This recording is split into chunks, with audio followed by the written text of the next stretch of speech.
Welcome into Outkick the Show. What a day. What a day. What a day. This is Tuesday. It feels like it's already been like 3 or 4 full days to me. This is Outkick the Show. I appreciate all of you hanging out with us. Encourage you to go sign up for the Outkick VIP.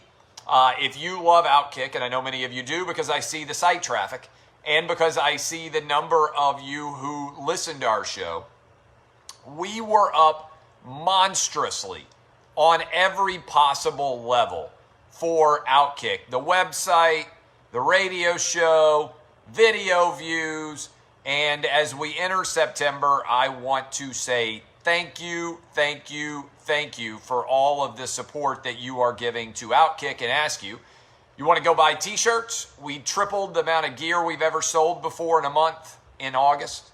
I would encourage you to go sign up for the Outkick VIP, as thousands and thousands of you are doing.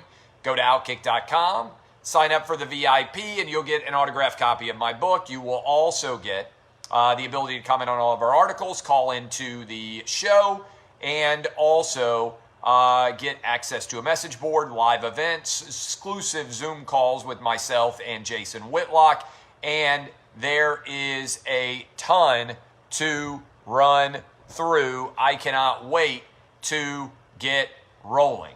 All right, a lot of different things to jump into here, but obviously the number one story is the Big Ten. Here is what I can tell you about the President of the United States and his phone conversation with Big Ten Commissioner Kevin Warren this morning, okay? This was a call set up by the White House.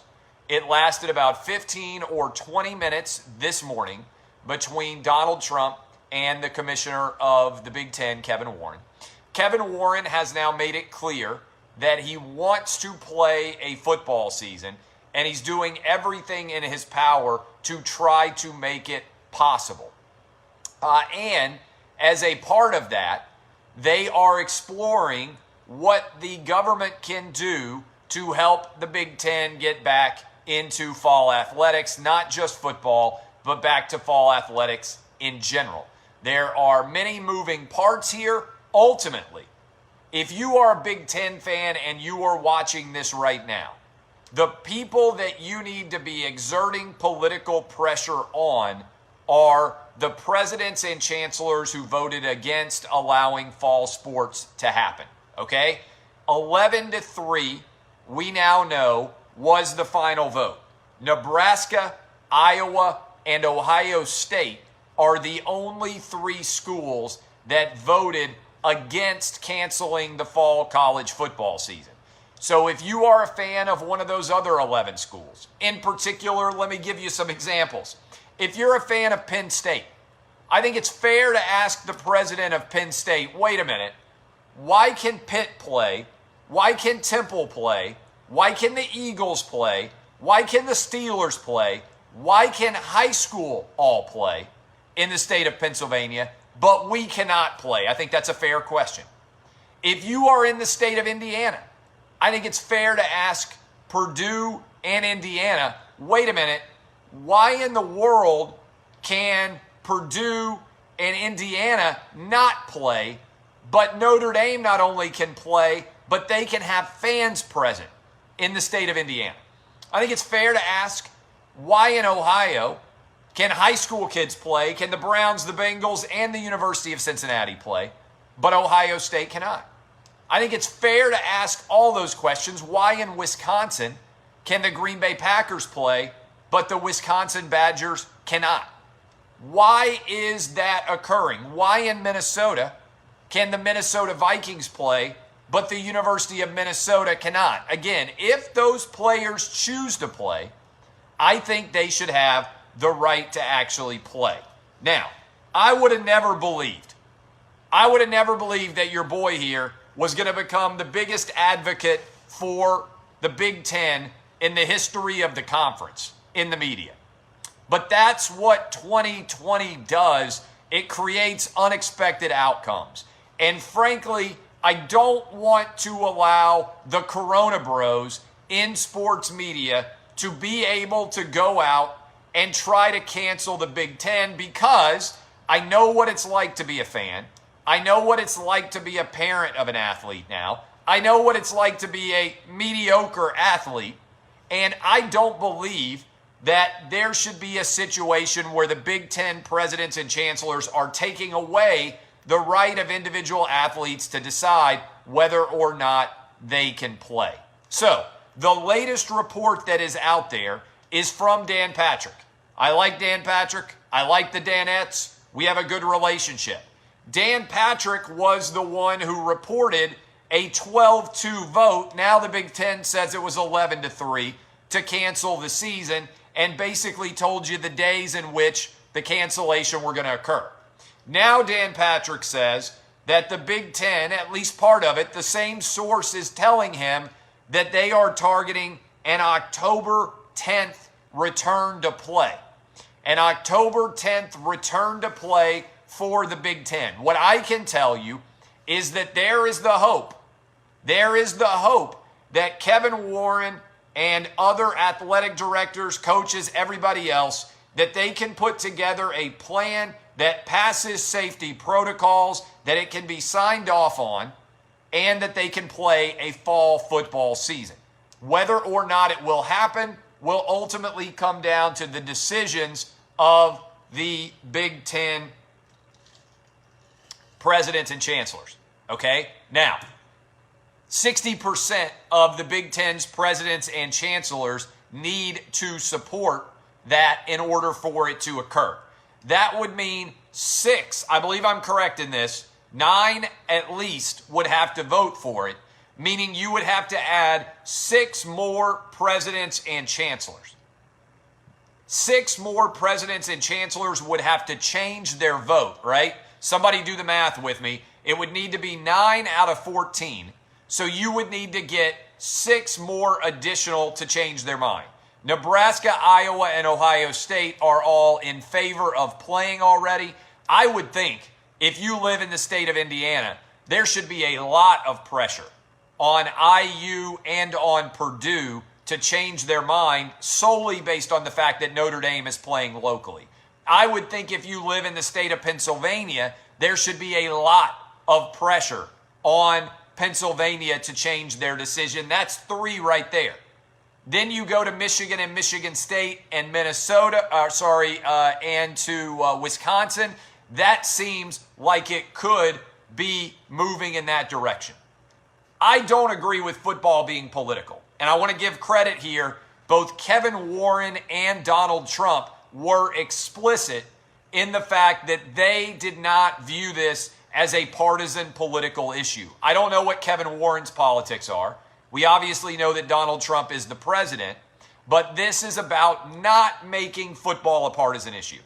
And I agree with that. I've been beating the drum on this for a long time, saying in a pretty straightforward fashion that it makes absolutely 0 sense for your kid to be able to play high school football if the governor happens to be a Republican, and your kid not to be able to play high school football if your governor happens to be a Democrat. That's not science. That's not looking at data. That's not making a rational decision.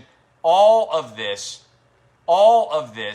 is political, unfortunately, I believe, in the grand scheme of this universe that we are in right now.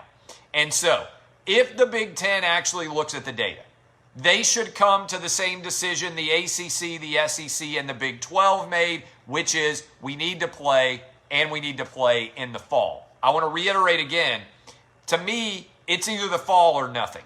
There's no way you're going to be able to play a spring season that has any kind of substantial relevance. That will fall apart, and I don't believe ever happen. All the best players will sit out.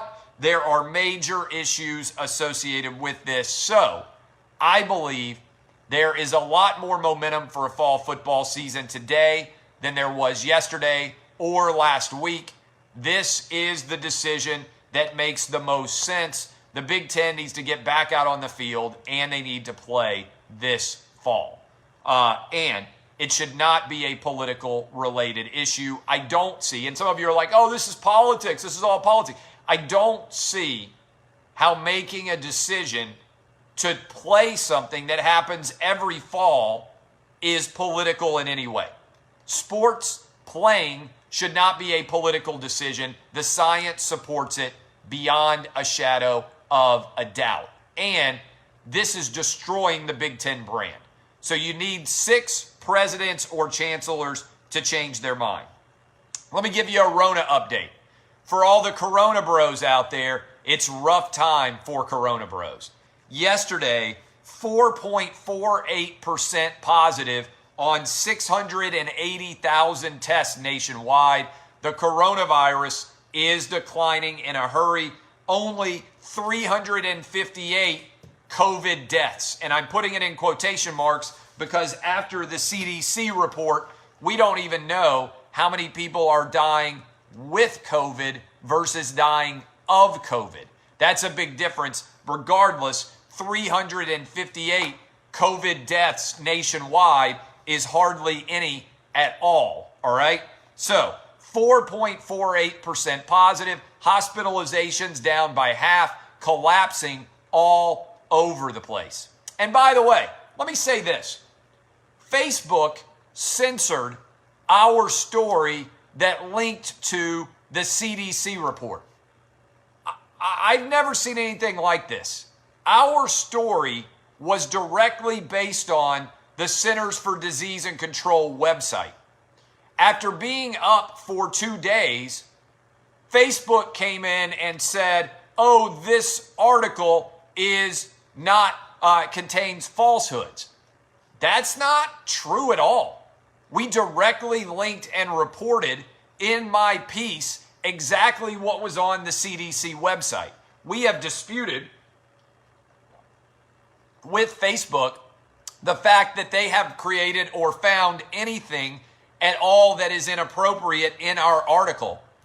Hundreds of thousands of people read it and continue to read it.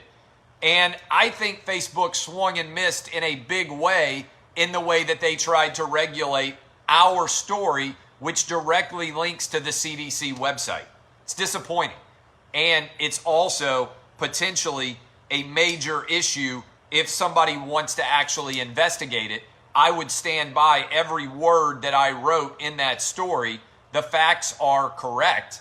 My opinions, they may not like, but the facts directly leak to the CDC website.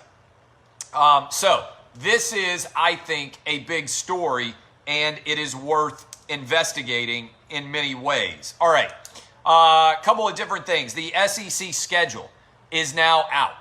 The SEC schedule is now out. Couple of highlights. The season begins with Mississippi State at LSU. That is going to be a lot of fun to watch.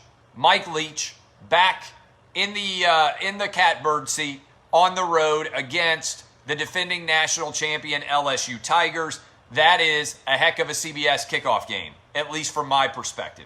Then, also, we've got Georgia going up against Alabama. All right? Georgia going up against Alabama is going to be the official night game on October 17th, which happens to be my dad's birthday. Happy birthday, Dad. We'll have a lot of fun watching that game. And this is going to be unbelievable.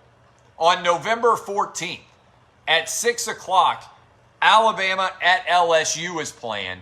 And as part of Alabama at LSU, they are going to toss on Saturday, straight from the Masters, a fall Masters at Augusta, straight to the game down in Baton Rouge. Can you imagine how many people are going to be drunk that day, all over the South in particular? How incredible is that day going to be? In addition to the fact that college football is going all day, on November 14th, Masters Saturday from Augusta, they will go straight from the final pairing on Saturday right to LSU hosting Alabama. There's not going to be anybody in Louisiana who's still going to be sober by the time it gets to be 11 o'clock at night in Baton Rouge or New Orleans or anywhere else. That's going to be an unbelievable day. One of the all-time, arguably, one of the all-time best days in the South sports history to go with a fall Masters into an incredible rivalry game, Alabama trying to get their revenge on the road down on the Bayou against LSU. Finally, I got to get ready for television. I want to thank all of you for the support you've given Outkick. John Thompson, one of the great legendary coaching figures of all time, died and passed away yesterday. What he did at Georgetown is legendary. He took a small Jesuit institution that most people never really had heard of outside of the Washington, D.C. area, and he turned them into a major national brand with Patrick Ewing and Allen Iverson, among many other star Georgetown players that he brought in. He won a national championship. In the 80s, he was dominant. He put Georgetown on the map in a way they never had been before, and he did it while opening the door to many other black coaches to follow him. Jason Whitlock has got a great column about, instead of victimizing culture, how about celebrating incredible success culture? Because as Jason Whitlock argues, you can directly track the rise of John Thompson to the ability that Nolan Richardson got at Arkansas, to Clem Haskins at Minnesota, and to many other great black basketball coaches who traced their coaching lineage to the opportunity that John Thompson took to have great success. Tubby Smith, a lot of other coaches out there that got head coaching gigs partly because everybody was looking for their own version of John Thompson. Guy was an incredible coach, but an incredible mentor, beloved by many he played for, had an incredible run of success. I appreciate all of you. That was indeed when the Big East was really the Big East. I appreciate all of you. My name is Clay Travis. Fingers crossed on the Big Ten being able to make it back. This is Outkick the Show. My name is Clay Travis. I appreciate all of you. DBAP unless you need to SBAP. Kisses from me to you. I'll be on television here in a little bit, and then we've got a loaded show tomorrow coming to discuss all the latest on the Big Ten. I'm fighting. You never would have believed it. I'm out there fighting in the streets for you, Big Ten fans, every single day, doing everything I can to make college football a reality, and I just keep thinking we're close to landing some knockout blows on the Coronabros, and they are going to be on the ground, sputtering, unable to get up from the canvas. See y'all. This has been Outkick, and I'm Clay Travis. Love you. Thank you, Facebook.